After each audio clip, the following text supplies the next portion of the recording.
welcome to a special edition of Deep Disclosure. This is Tolec for the Andromeda Council and Transformational Shift events. With me, my special guests, M and Ms. M. Welcome as always. It's good to see you guys again. Thanks for having us again, Tolec. We really enjoy doing the show with you. Thanks. Glad to be here. All righty, we're going to kick this off. We have a new guest and a new voice on Deep Disclosure today. His name is M1, and he's working abroad. M1, how you doing? Hi, everybody. Pleasure to be on the show. Thanks for having me. Awesome. So glad you're here. Listen, would you do us a favor and tell us about yourself and your career in finance and in banking, and then also how you came into M and Miss M's lives? Sure. Well, where do we start here? I have a background. I worked on Wall Street and in everything from mergers and acquisitions to trading to investment banking, and getting a pretty extraordinary background in those areas. It was a time when I was younger and I was more in the training phase. Some interesting things started to happen where I started to be drawn into bigger, more elaborate things that were taking place on an international basis with regards to what we call the global collateral accounts. And it was right around that time when a lot of the networks were, there were some things that were happening in my life where I was being connected into other like-minded, people. It seemed at the time was being connected into more of an intelligence community. And I think that's right around the time, it was really about 11 years ago when I first met Matt and soon thereafter Megan. And I guess our stories are somewhat united in our purposes in seeking prosperity for all on this planet. And one thing has led to another. It's been a pretty amazing journey and voyage. M1, would you do us a favor and share with us your personal story, your career in global finance, your career in banking on Wall Street, and let us know how that got you to this point. Yes, absolutely. So I would say if I was to go back to about 2002, I was working on Wall Street in the arena of trading and investment banking, everything from investment banking through mergers and acquisitions. At the time, I was out in a position where I was working with one of the higher level teams in one of the bigger firms on the street. And at that point, I started to be introduced to things at a higher international level. It wasn't soon thereafter that I was making decisions, to go in a private direction based on some of the opportunities I had been exposed to with some of the private international trusts, that had broken into my arena. And it was at this point where I made the decision to leave Wall Street in pursuit of things that were happening at the time in larger international financial arenas. So, that makes a lot of sense. Is this during the same time frame where you were introduced to people who were handling the global collateral accounts? Yes. Okay, so to recollect, it was probably around 2005, and it was a time where I was meeting very large personalities in the international world, everyone from large oil traders or to international Fed traders. And at that point, I was being brought into, I felt like I was being brought into it was more an intelligence community, of larger undertakings. And it was at that time that I was introduced to a large sovereign trust, that would have been influential in international affairs across all borders. And I think it was at that time, it was at that time when I first met Matthew. Correct. We were both trustees on that entity. and I was brought in to help verify the assets because of my background. Yep. Okay. So, M1, continue, please. Yes. Okay. So along those time, in that arena, I started to, find some of the spiritual inclinations of being in this business world. I started to learn, more about, the history on what we were now dealing with was the global collateral accounts. Right. These accounts, are the heritage of the world of the royal families that have been consolidated into the global financial system that now runs the world, and behind, the Federal Reserve System, in the interlocking hub and spoke, banks and the reserve currencies. I found out at that point, that through some of the royal houses and the lineages, there are certain families that were in guardianship, of the financial system that had been the purveyors for what is 128 royal families and an asset base through 97 countries. And a lot of those assets were being reflected on some of these sovereign trusts that we had been now exposed to or had been working, alongside. And it triggered my interest. And the more I delved in and the more I started to realize that my family's lineage, had played certain roles. For instance, my grandfather had been chosen to build the financial back-end system, at one of the military-industrial complex bases. And that was kind of a secret, thing, that we weren't aware of, that I dug up. And I started to pursue the family lineage and background and found out that, these specific bloodline tie-ins spiritually had been purveying the guardianship of these assets throughout time. And it started to strike a chord with me. It started to, confirm within me, that a lot of these things that were going on in my life were either being directed for me in a spiritual basis, or in an intelligence arena, I was being pushed down a certain path. And I think, that's when my friendship with Matthew and then eventually Megan would cross paths in a purpose, a spiritual purpose for the delivery, of abundance to mankind through, our works and the progress that was being made at the time internationally. Tell me, was there a specific turning point in your life when you said, I need to shift all of my work efforts to this, if you will, more heart-centered, literally spiritual side of this work, where you said, that's it, I have to make this change? Yeah, I guess I was working on Wall Street, and I was never much of an institutional guy. It was a great foundational from background in which I'd built, and the resume that I'd amassed, would propel me into a private arena where I was now interested, in consulting or participating in transactionally, anything in this regards, to learning more and going down that path.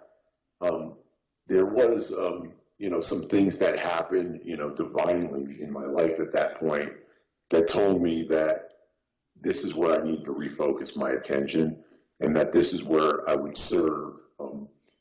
Kind of a hereditary trait, that I had seen is that I was supposed to be, making a difference in these arenas, in this area.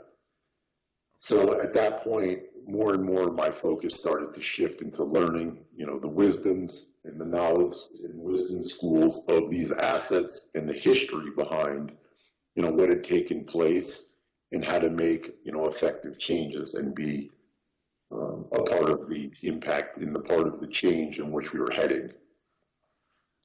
Yeah, I don't think many people understand or realize that the assets that you're talking about were originally meant for the benefit of humankind anyway. And I take it you probably grasped onto this concept and and decided that was the reason that was going to drive your efforts? By the way, that is what they were telling me when they recruited me, that these assets of the elders, let's say, were for humanity, for the golden age, and they were caretaken by these individuals. What would you add to that, M1? Well, what I would say is that I guess that was always the golden intention in the forming of the Federal Reserve, is that, these people were best suited and best qualified to guide the world into a unified financial front, by utilization of, the assets that were amassed historically in the royal houses. And I guess that was the intention, and it was a very difficult undertaking. And I guess with that certain power arena, it's brought us to this point where you have a few people, a few elite that have been guiding the direction of mankind, and I give them credit, and I believe that that's a very difficult process which to walk or to be. But where I felt that we were heading is that there should be more of a global say, in the abundance of them. We often refer to these as God's assets. These are God's accounts, and that these accounts should be more evenly distributed for global projects and for the well-being and wherewithal of all beings, on the planet. Yeah, most certainly, if they're only serving 1% of the global populace, then they're not being used correctly. And could you do me a favor and also tell us about how you and your family has this connection to Tesla? I know that you mentioned this when we were preparing for this program. Can you tell us about that, please?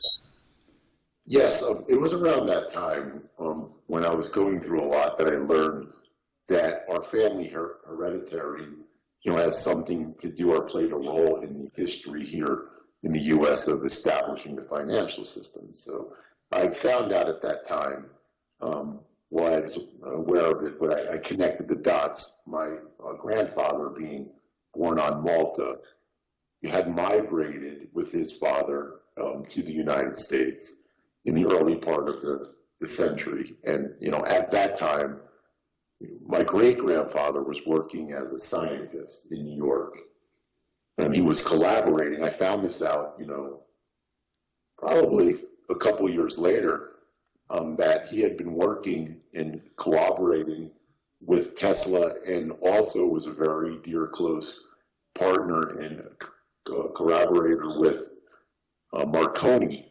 And the three of them and their technologies at the time were all taken into the process of building this system that would be an all-encompassing computer system that would protect, what the global collateral in the interest-bearing accounts, would ultimately be preserved for this time over the 100-year gold lease of the Federal Reserve.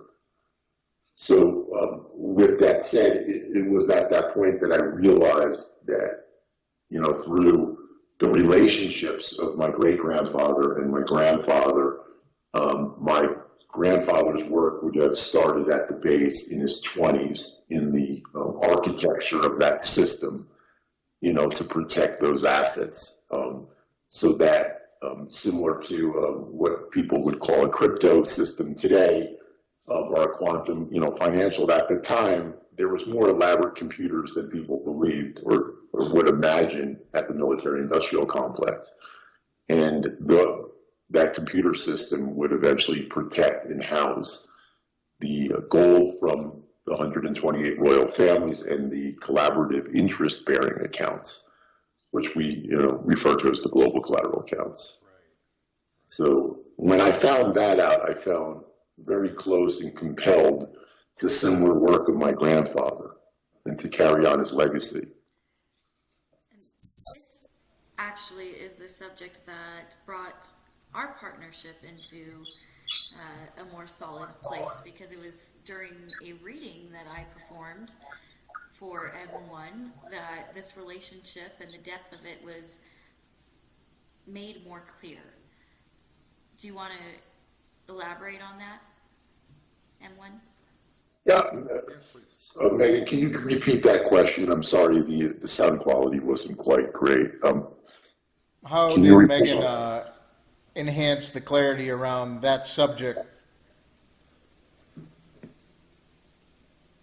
Well, okay, so, this is when, correct me if I may be wrong, but this is when we realized that all three of us, had similar tie-ins to the same, legacies, through our family's work. Matthew's father had been working in similar arenas on financial systems and on database development, for the governments and for the intelligence agencies, and this is where the tie-in would first occur, that we were, now being tapped or selected in the intelligence community for a much bigger purpose. And now we were being connected into some of the things or the determining factors, that would influence, the turning points of these accounts to be released eventually to mankind. And some of Megan's work has been really important. Like just recently, we realized there's a machine, and these DNA bloodlines, there needs to be 5 of them. They just told us the other day, like a pinprick on the finger to activate this machine, and there's one master key, and basically the master key speaks for 3, so you would only need 3. That came out, so more details have been coming along with Megan's ability to tune in, and what we were also referencing is when Tesla showed up in that one reading, kind of when we were realizing that we were all so deeply interconnected to this work, probably about 4 years ago now, wasn't it? Yeah, that was about 4 years ago, and we were all in the same place at the time, which is rare for us. We don't get to spend a lot of time physically together because of the nature of our work. And I wish I got to travel as much as M1 did. I don't know if I don't know how much he loves it. This poor guy, he's all over the globe doing this work for us. We love him so much. But he had just returned from a trip abroad, and we were spending some time together, and in one of our late night conversations, it developed into a reading. I've spoken about this before because this is actually the first time that I laid eyes on Tesla. So he showed up. So he shows up, and that's actually really interesting too, because when I do this work, I will see people in my mind's eye, and I can see them standing around people, but he actually showed up as a full apparition in the living room. Now, I was the only one that saw him, but I could see him quite clearly, and that takes a considerable amount of spiritual energy on their part. Oh, yeah, on their part absolutely. to come through in that way. So Like it's a master, basically, Yeah. versus just a ghost. And so the information that I was able to relay to M1 about his family background and these ties, I believe helped him Unravel the rest of the story, yeah? helped him unravel the rest of the story, and also have faith in my guidance at this point, because here I am, just this random hairdresser that shows up in his life and is starting to tell him, all of my opinions. And M1, do you remember that time? Does that ring any bells for you? Yeah. Yes, and this was it very much impacted me, because a lot of this stuff I was unraveling in my mind, and I was finding clues of this history. And then out of the blue, in this reading with Megan, she started to reveal some of the things that only I knew, or only the things that I was learning about, this history.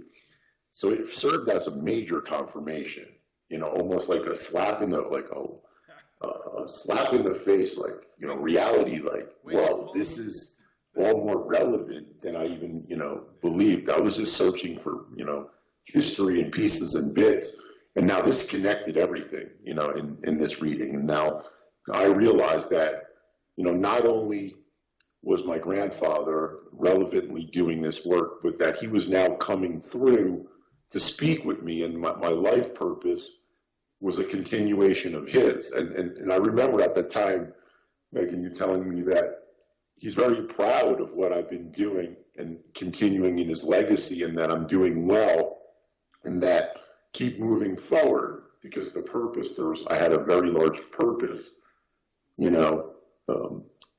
in this work. And so A lot of things were revealed at that time. Not that long. And that further influenced me and motivated me to move down, the road. And not And not that long after I for the first time was told by you about the Looking Glass. In the same week, almost just days apart, another one of our friends that's involved in systems mentioned that he was, tapped on the shoulder from the White House, and they told him they saw who he was in the future working on these advanced new systems. And anyway, I found that to be so synchronistically amazing. What can you share a little bit more about, your grandpa and the Looking Glass? I know there's probably not a lot of details because it's a super sensitive subject, but I'm sure our listeners will be intrigued. well, things that I generally don't reveal is that obviously there were some secret operations that were going on in that time period. It was the 30s, the 40s, and the 50s. So there was some things that tie into the off world. And what I had learned is that this system that was created, similar to Tesla's works, it all came through their channeling and their consciousness, right? And their lineage, where they were able to receive the messages on how to build this system, right? So with that, there was other operations that I was aware of that were going on, including Project Looking Glass, which would be a project to obviously look into the future. And then it was told to me by a mentor that is at the highest position of the current financial, who was mentored by my grandfather, that later would come into my life as a mentor, that we were seen in this project for this purpose. And that was, pretty amazing or hard to swallow it, but, Makes your hair very profound, that we were on the right path. And one, if you don't mind, for the people that may not have a depth of background for this information, can you tell us why that information, a lot of that information, was secret? We don't need to know the secrets, but why were those things kept secret back in those days? I think that may help people get a bigger perspective. I'm just as many topics are obviously not, told to the public. I don't know, maybe for, they say for the public's, better good or, better, that the public's not aptly prepared to deal with such subjects, that, they're disclosing them slowly over time, but in, these certain elite circles, right, certain information is kept.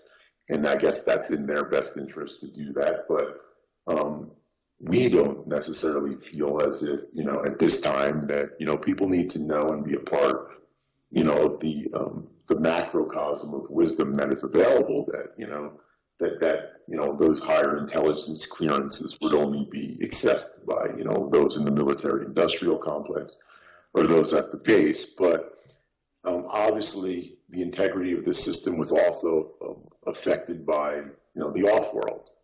And that's a bigger story. And isn't it true your grandfather, or so there's a separation between your grandfather and the man that was mentored by your grandfather, but one of them went off-world a few times. Isn't that so? Yeah, and, obviously those are different topics, but, obviously some of these operations is in the exploration of, of the solar system and the universe that we have been obviously leaving. And there is some special compartmentalized clearances, including the majestic, that clearances that, have access to the higher level intelligence about, our travels in the classified programs, that are ran through the military industrial complex, I mentioned it to tie together that off-world means that we've been involved in off-world. It's not just, some abstract thing. And so, yeah. Yeah, and also that the, if you will, that means that the whole NASA space program is basically a public relations front. It's a front for the public at large to sort of keep them. This is actually where I actually saw some of this during that reading again. And this is the first time that I had seen this kind of stuff, except for, of course, looking into Matthew's background. most readings that I do, you're going to talk to family members, you're going to talk to maybe a couple of spirit guides, and they may have some past lives off of the planet that will come through. But what I saw in this one was a gentleman that was in the military that looked pretty high up, Okay. who was being picked up by what looked like a small shuttlecraft that held just a few people. The operator of the shuttlecraft was not human, and he was being taken up to meetings. And I saw this during that reading, and I learned later about these little crafts and actually the small ones that come down to pick people up because of Matthew's experience with them. So oftentimes I don't understand exactly what it is that I'm seeing. I'm communicating the images that I'm bringing in, but I don't have the background knowledge to understand what exactly I'm looking at, and it gets filled in more and more by. That's cool. I don't our remember experience. that aspect Yeah, of I that do. dialogue. I Wow. remember. How about if we take a step forward to today? There's been a lot of discussion by a number of people, including Ben Fulford. And the most recent report of his, he addressed, and I'll quote, the quantum financial system. So, M1, what can you tell us in terms of what can you tell us about your knowledge of the quantum financial system? Yeah, so currently there's a movement, obviously, to revamp the entire financial system and bring it up to speed, up to the current, right? And take it, in a more, take the control mechanisms, in a more vast perspective so that they're not restricted to just, a few decision makers, But so this structure has been in development for quite a while, and it involves everything from NSA to other government, high-level government intelligence, DNI, and other like. And what they've been doing is the framework, the mapping. Everybody's familiar, with Bitcoin or any of the cryptocurrencies. Well, that concept will be utilized in the quantum financial system, and it will enable the system for the monies to flow through without the interruption of, let's say, private interests. And that structure is basically, it's basically built in the rest of the concept to follow. And the only, the last part that hasn't fully happened and that they're waiting on to complete the dynamic of this new system is obviously the delivery of the assets. And there's been talks of global resets. There's been talks of the repatriation of those assets. Obviously, the goal is the asset holders put up collateral to the system. They generate interest-bearing accounts, and that they're owed settlement. So this is the time of settling the global collateral accounts. And this has been a conversation that's been ongoing politically amongst, the major countries, China, Russia, US, and the families, the Council of 13, which are the inside families of the most influence over these assets, the managers and the most elite of the royals in the Western European countries. And so where we stand today is trying to find a resolution. The resolution is very difficult because there's so many outside opinions. There's so much haggling between the families and the governments, whether the majority of the asset base comes out of Asia. It's the old Chinese dynasties and the encompassing countries now. Those assets are the backing most substantially with, what I like to call King Solomon's assets, which have migrated into the Philippines. So you have so many, let's just say, contributors to this system, and there's a difference in opinions on the settlement, and there's a war. It's kind of a war between, the various factions of influence and the elite. And where I've been thrown into things, and our elite group, has kind of been as the ambassadors, the settlers, the bridge, the happy medium to have all these families shake hands and come into agreement. And I think the consensus, and it is the consensus is that these funds will and need to be used for projects in all the countries of the world, and that the money will not go back to those families per se as private interest, but they'll have discretion or oversight in the countries where the registered projects to distribute the money back for the people in the form of project financing.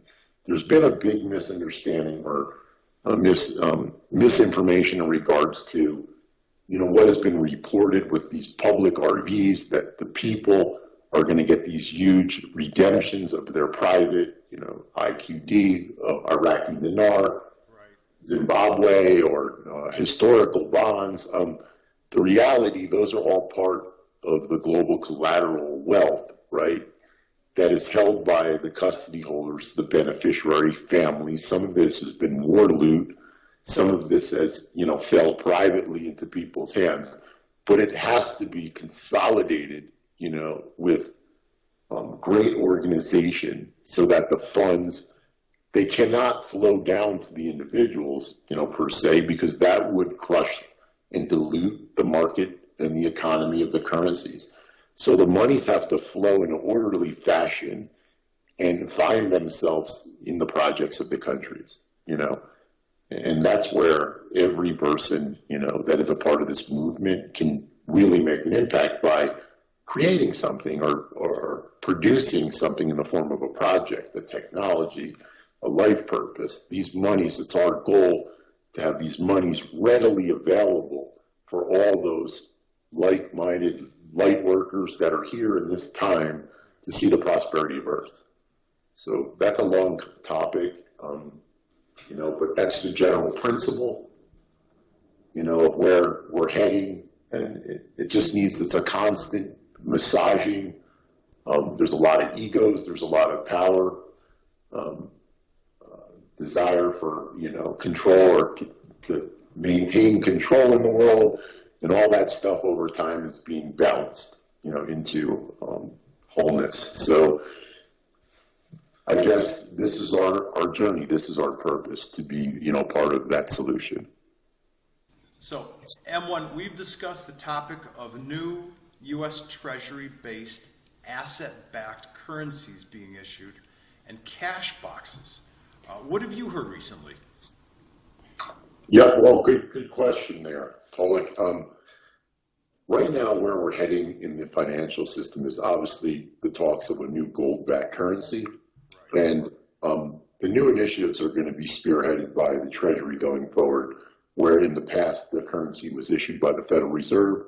Well, the charter on the Federal Reserve has expired, and now this is a great thing for the people of the United States, or for the global community as a whole, that now the Treasury for the United States and will be specifically issuing the currency. So around a couple of years ago, when they were doing the last issuance of currency, the families that backed the system were no longer satisfied by the fiat currency that had been released. So the demands from the Asian families mostly were that if they were going to issue any more U.S. dollars, being that they are the true backing to our currency, and this in council they agreed that the new dollars would hold a derivative value to the specific gold. So if you've seen those rainbow dollars that have been issued, right, the newer dollars, those are actually a derivative of real gold again. So we're heading back into the direction of a gold-backed currency. Granted, you still have money floating, from the past that is not, it's completely fiat, right? But that was a change that was brought in to guide us back into the right direction of having what would be for the future a gold-backed currency, as far as a responsible mechanism that was agreeable by the international community to issue the new money. And what they did end up doing is the debt that's owed to the families now has been reissued in a rainbow dollar, we call it, which is the new U.S. dollar, and that those now, have superseded the old issued currencies, which were fiat. So that was part of the negotiations, of the councils, in the settlement, in the first stage of the settlement of the global collateral accounts.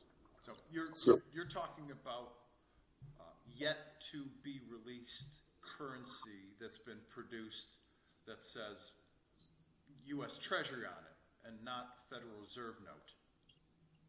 Yeah, if you look at, right, the newer issuance currency right now that is printed and ready to be delivered will be printed on U.S. Treasury, All right. Yeah. stock, so it no longer say this is legal tender currency and it said the Federal Reserve in the past. It will say the United States Treasury. Right. And So you're that's talking. where we're heading in the new financial system.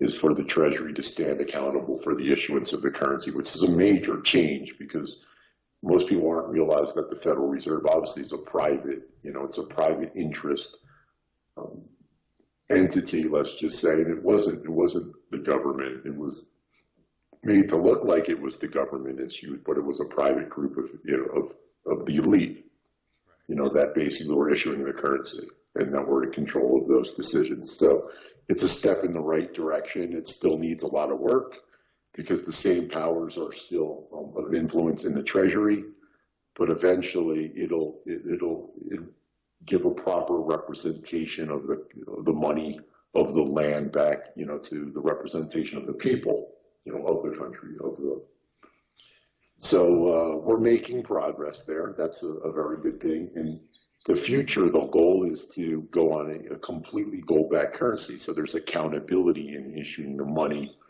and that there's something of value to back the justification of every new issued dollar. Okay, that makes a lot of sense. There's obviously a lot more detail that we could cover here about this topic alone. Probably take a couple hours. So we're going to move on. And if you would please, can you share with us more information about the DNA keys and the relevance? Yes. I think what you're talking about is, on the asset base of the accounts with the global financial system, right? Yes. When it was created at the base, going back to, the 30s and 40s, right? It was protected with specific DNA, similar to biometrics that we know today. Well, the same things existed. You have to remember the computer systems on Earth go back much farther than what people are led to believe.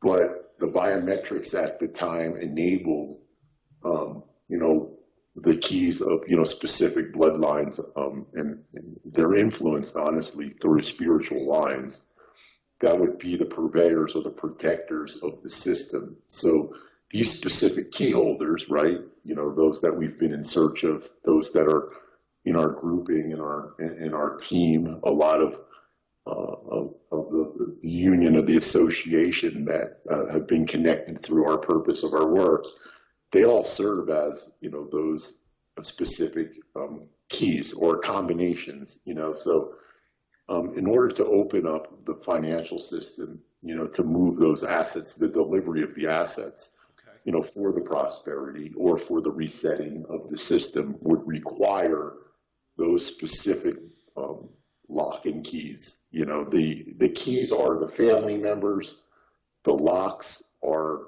these spiritual lines that, tie into, well, I don't want to go too far, but, interplanetary, specific DNA lines that, are here spiritually, with the highest good for all. So Suffice it to say, they all have to be in agreement for this new system that we talk about to come online. So whether there's a framework in place and they think that those assets are going to be moved to back it, there needs to be a quorum, in essence, of all of the keys and locks.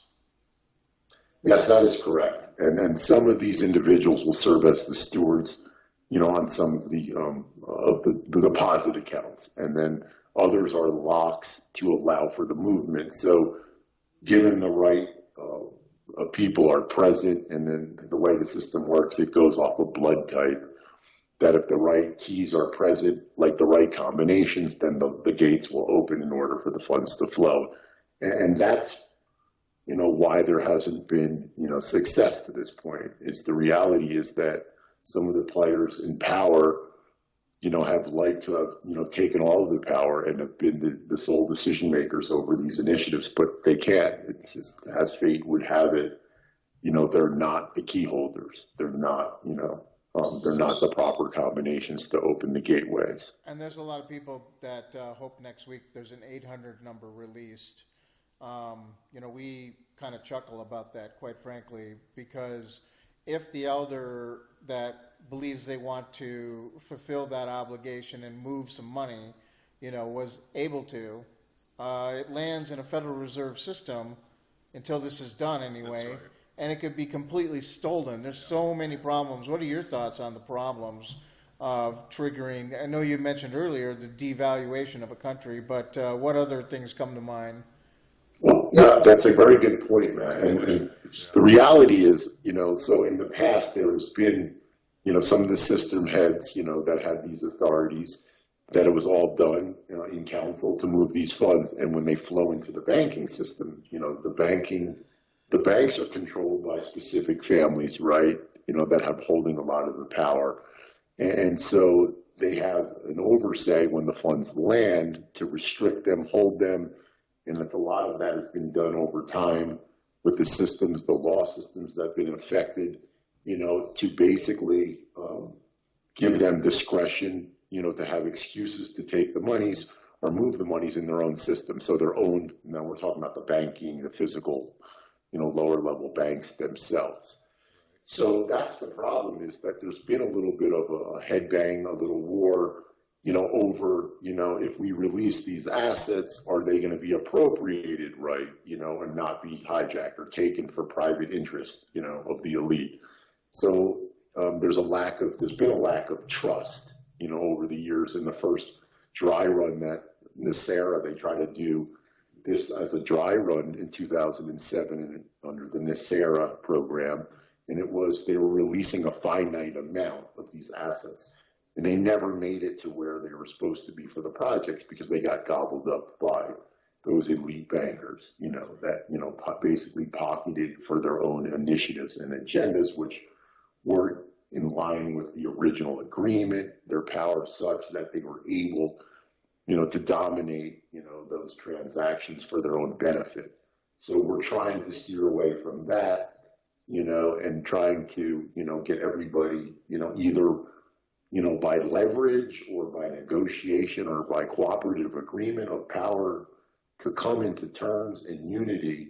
And that's been our work as, ambassadors on all these, in all these countries, to the families, to the financial, benefacting agencies, to come with a solution that benefits all, where everyone can meet on the bridge, shake hands, and this can happen for the highest good and benefit for all, without any corruption or injunctions of these funds to specific, power mongering, elitist.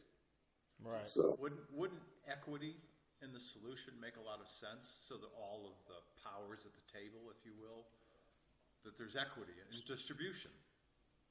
And yes, and it seems very simple, right? It seems very easy, right? But when people are used to having a lot of say or control in matters, and then they have to delineate from their authorities or give up some of their power, it's not so easily done, right? So it's moved into the world of politics. Like, if you look at what's going on in Washington, you're only seeing what's going on the front, but why is all this stuff happening? Why is there all this sabotage, or why, it's all because, of the difference in the movement, of these assets. It's always been all the wars, all, the things that have gone on politically, they're always about, the underlying assets of the world, and whether it's oil and moving into an oil-backed currency and off a gold-backed currency and controlling the land where the oil, it's always about wealth. And so, that's what you're seeing play out, at the final frontier of this, in Washington today. It all has to do with the same topics, but it's just unseen. Speaking of Washington, I don't know if I can push the envelope a little bit here, but you were sent by the White House to do something in China. What can you say about that?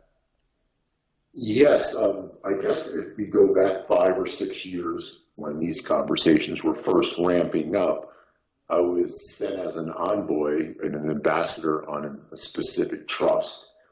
that was, a front trust for the world's power and order. And, to go there and try to establish a rapport, and settle the matters between the family, the elders, in China, and the powers that be, between the countries, the president in China, President Xi at the time, and the White House and such. This started the ball rolling, in the negotiations, and we made great progress, and we signed, major accord. It wasn't able to happen at that point, but it started the groundwork, over the next couple of years to where we are currently. And there's still a lot more work to be done. This is a gradual wearing away of an old, system in favor of a better one. And so it's our hope to create a better system, so it would render the old, self-serving system obsolete. So, yeah, that was something that took place, about 5 years, and it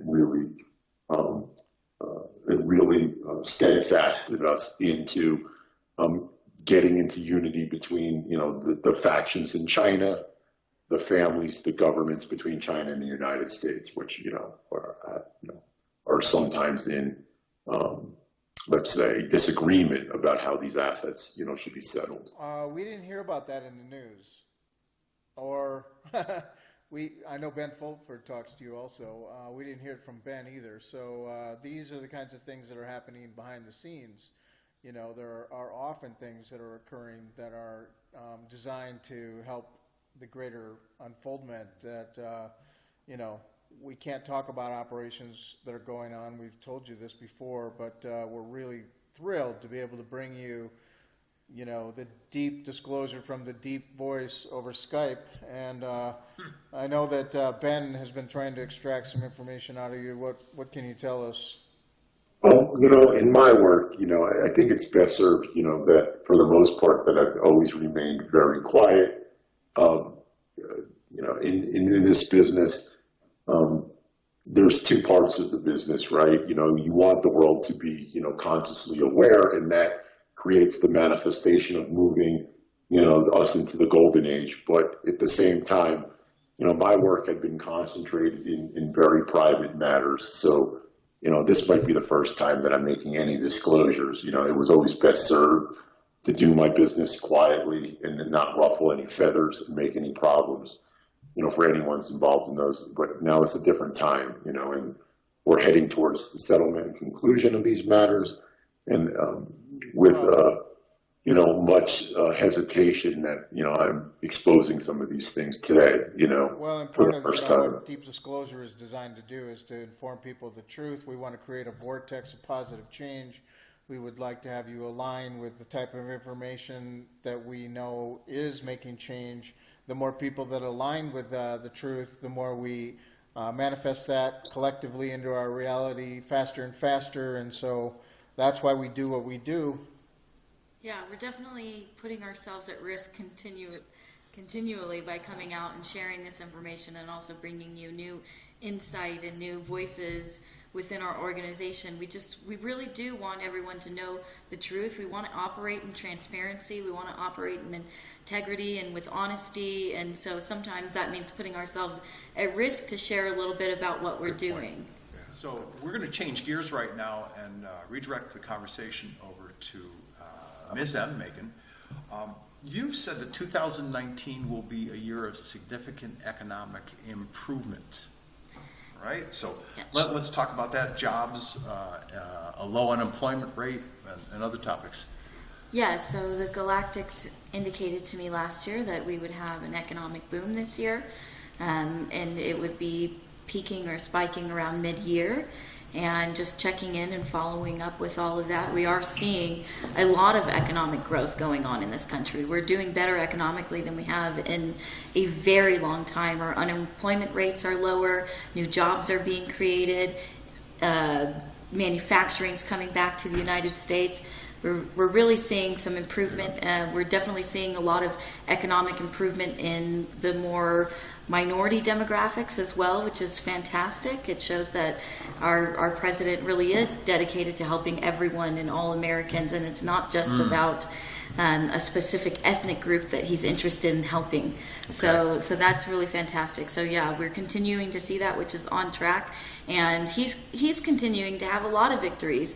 And it was actually right after the release of the conclusion to the Mueller report. Now I know they haven't released the full report, summary. just the summary that stated that there was no collusion or obstruction that could result in any kind of indictment against the administration or Trump himself. So that came out, and as we were tuning into the Galactics, they said that the following week he would have another big victory, and true to their level of accuracy, we saw that Monday Michael Avenatti was indicted for obstruction, or no, not obstruction, wire fraud and extortion. Oh boy. So this was the gentleman, this was the attorney that was representing Stormy Daniels and really was gunning for Trump and did some damage, and also was making a bid for the White House in 2020. So now we see that's not happening, and this was definitely another victory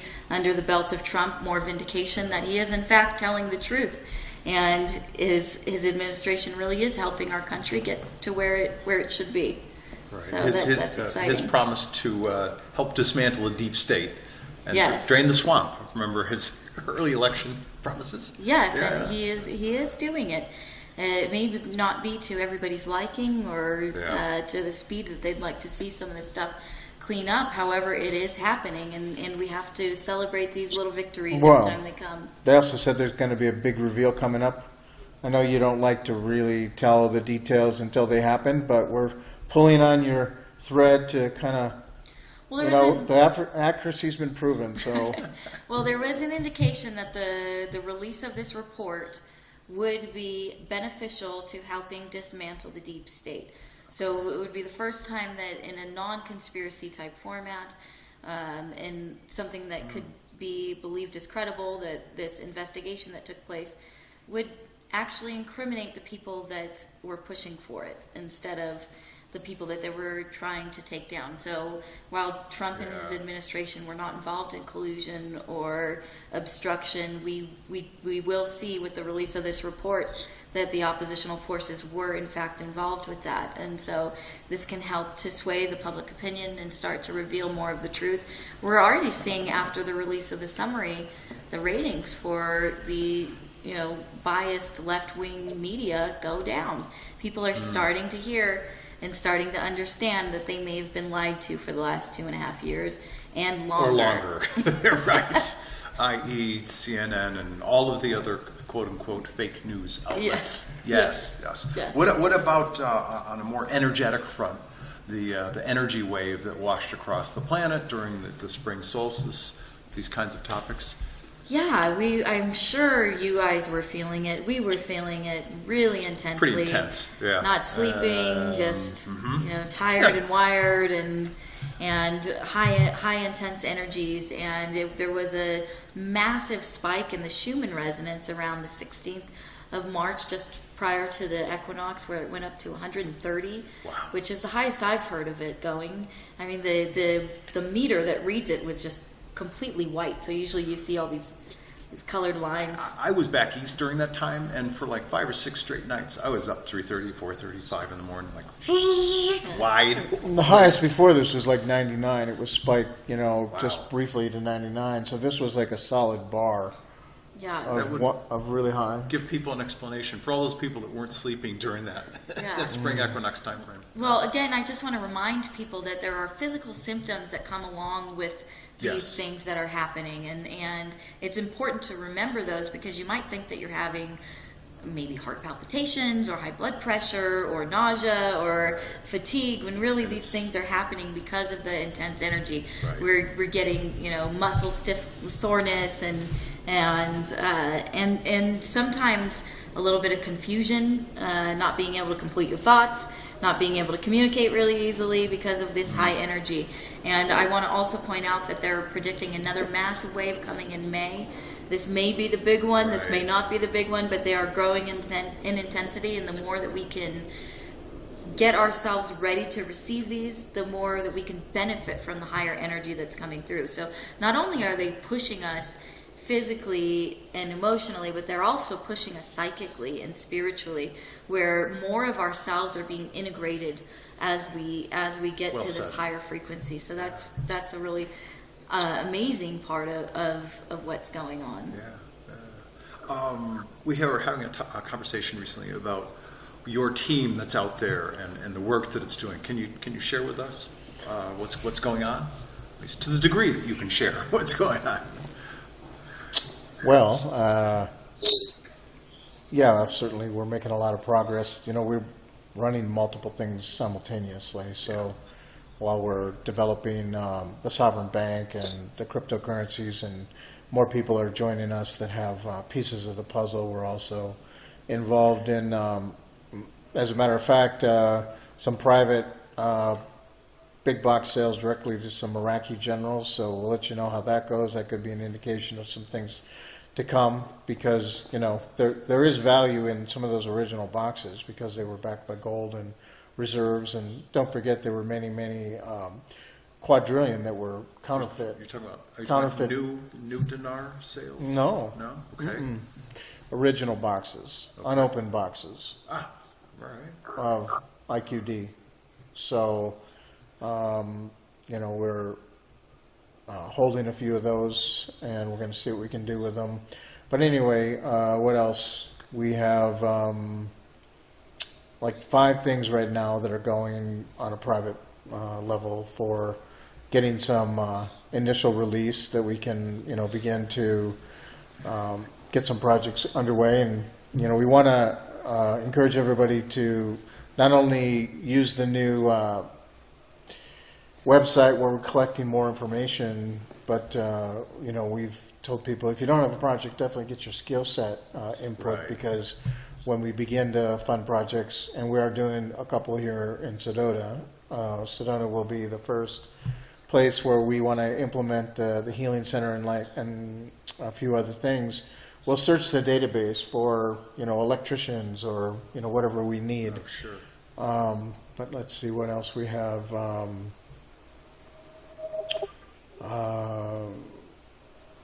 Progress with some other things going on with one of the other sovereign banks that we're involved with. Yeah, well, every week there's new things that are very encouraging, that we're very close to being able to have a launch. What would you like to add? Well, the fact that we had our special guest today is an indicator that we are very close, or else we wouldn't have been able to include him in this conversation. Okay. Because of his need to stay behind the scenes and Work quietly. on what he's doing. But we're also doing advancing some of our more spiritual work as well. I'm planning a workshop here in Sedona coming up. I haven't scheduled a date for it yet, but we will release that information on our website, Deep Disclosure. And this workshop is, again, working with my divine initiation services, so helping more people come online with their higher self and identify how their intuition, how their psychic connection works, and teaching you the mechanics of how to use these skills and what they feel like, so that you can be more in tune. And so I want to start doing that with groups, and we're going to do that here in Sedona. We're also Seven Seal Summit. We're also working on that simultaneously, getting A lot of work. that ready. A lot of prep work. Yeah, and we're talking to a couple keynote speakers. We hope to have, you know, individuals like M1 there by then. And so, yeah, we have some interest from some Good. big names that you guys would recognize. We'll be hopefully tying them down. And well, we're just excited about this event and bringing you tighter into our tribe, and It's always a reunion. We recognize so many people that we Yes. cross paths with from doing this show and from the work that we're doing. That it's so wonderful for us to all gather and bring our powerful energy together and do these events, do these mass meditations and activations together. And we had a little healing group here last night. We do a little support group for the healers in town. So Okay. while they're always giving, they can receive too. And Who heals the healers? yeah, right. Absolutely. And Yeah. that was really great because we had some new people, and that recognition is so profound when you're just like, I know you. I feel like, was it in California or no, it was a past life. It's so Sure. fun when that happens.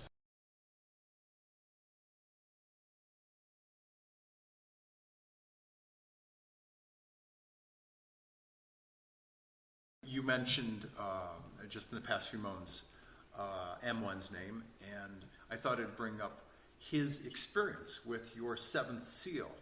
M1, you there? Would you comment on that, please? And let me Right. preface, yeah, We'll comment on that. I tell you, Matt, that seal is powerful. That thing blows me away. I often take it and I sleep with it underneath my pillow, and you travel, to the far vast areas of the universe. My dreams are so lucid. I come out of those dreams with information and wisdom and knowledge. They're real life experiences. They don't feel like dreams. They feel, you feel full clairvoyant in what you've learned in those travels. I've really found it to be profound, and man, that's something powerful. Boy. Well, thank you. And I was going to add something that if you have tried that before, it's kind of interesting because when you first do it, it's like getting jacked in. Like the first vivid dream that you have right before you wake up. And it's almost like, you come out of it, and if you were with somebody, you were like thinking you're looking for them right next to you because it was so strong. And two, it should be said that, if you think you've handled all your fears, confronted all your concerns and everything like that, prepare yourself because, The seventh seal will. it's going to bring it up for you to work through. And once you work through it after a couple dream sessions, you'll then, have deeper, profound, like I too have gleaned much more hidden wisdom and seen other codes and knowledge that I'm putting into the Saint Germain codes. And so as Methuus, I'm busy turning out more wisdom, mystery school content. And so thank you for, that insight. And so I welcome testimonies, because these are new tools for accelerating consciousness. And, we've tried it, and we'd love to hear from others. Yeah, and I urge everybody to try that. If they're in a profound time in their life and they're wanting more intuition or more clairvoyancy in, pursuing their skills, their in a spiritual capacity, the propensity of the power of that tool is, I found,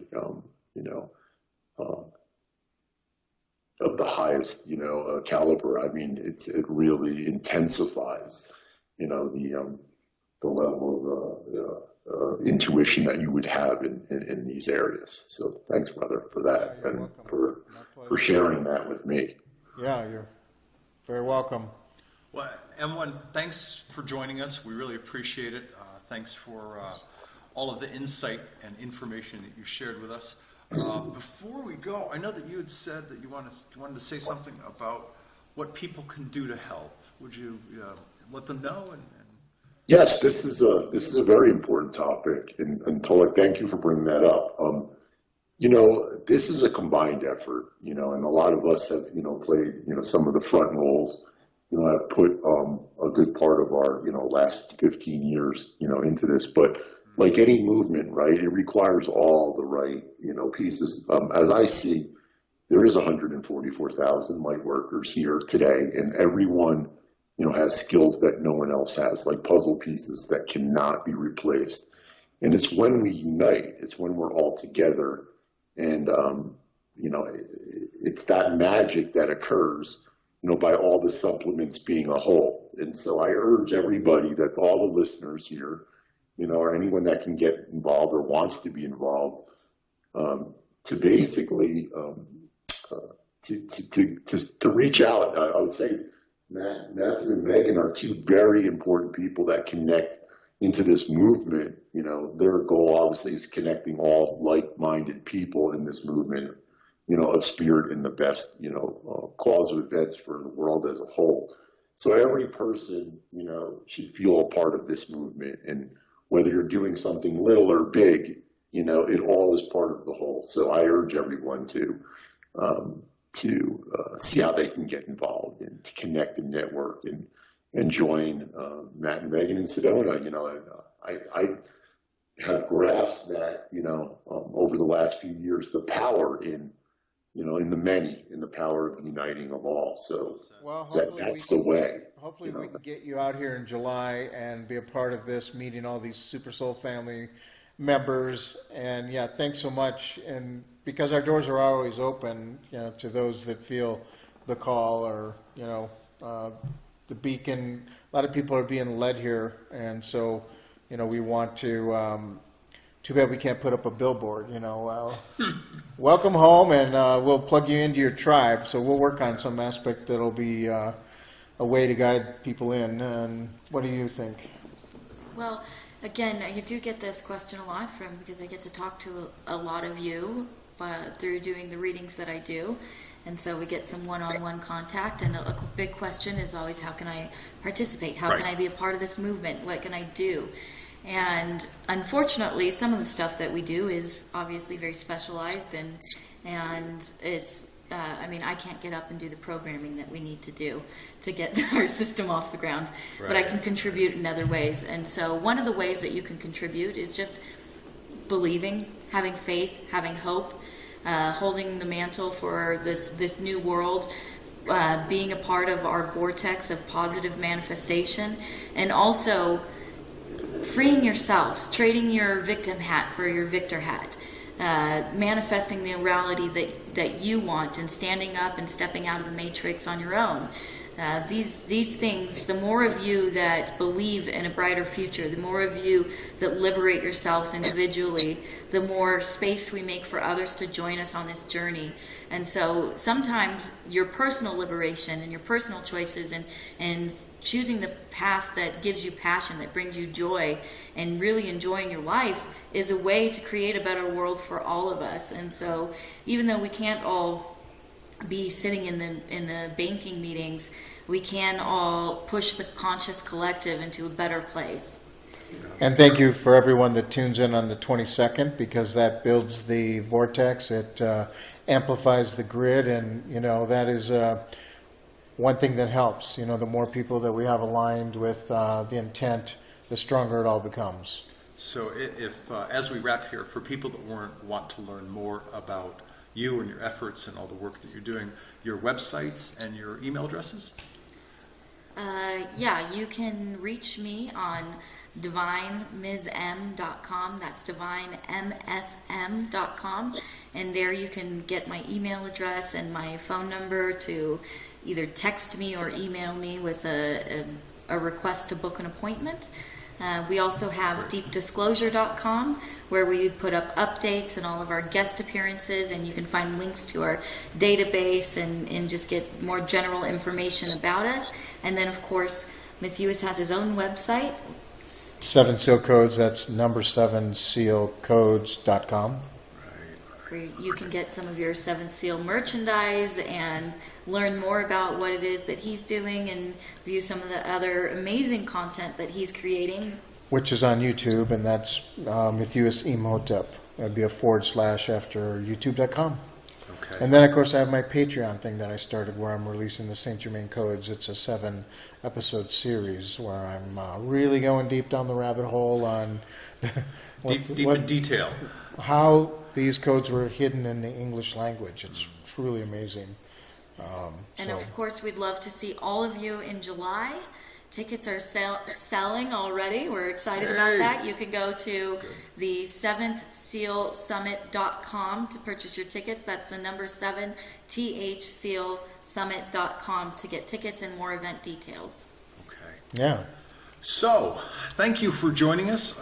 This has been certainly information-packed for M1, who's out there around the world traveling. Thank you for joining us, M and Ms. M, for this very special edition of Deep Disclosure. Take care and join us again.